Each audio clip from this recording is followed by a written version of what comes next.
শহীদুল ইসলাম স্বতন্ত্র প্রার্থী, যিনি কয়েকদিন আগে ধানের শীষের প্রতীকের প্রার্থী জাহানদার আলী জাহানকে যিনি সমর্থন দিয়ে বসে গেছেন, সে তার দুই ভাইকে নিয়ে দক্ষিণপাড়া সেন্টারে গিয়ে সে ওই ভোটারদের মাঝে যে আমি স্লিপ বিতরণ করেছে, সেই স্লিপে কিন্তু আপনার অধ্যাদেশ জারি করেছে গভর্নমেন্ট যে লোগো এবং প্রতীক এবং ছবি থাকতে পারবে, কিন্তু উনি ওইটা দিতে বাধা দান করেন।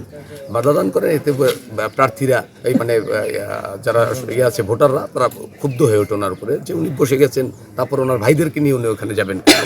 এটা নিয়ে একটা আমি যেটা দেখলাম যে এটা সামাজিক যোগাযোগ মাধ্যমে যে একটা বিশৃঙ্খলার মতো সৃষ্টি, এটা ওনার একটা অপতৎপরতা ছিল যে ওইখানে আমাদের 100% ভোট আমাদের, তো ওই কেন্দ্রটাকে যদি একটা বিশৃঙ্খলা সৃষ্টি করা যায় তাহলে ভোটের রেশিওটা কমে যাবে। এটা ওনাদের একটা কৌশল ছিল, অপকৌশল।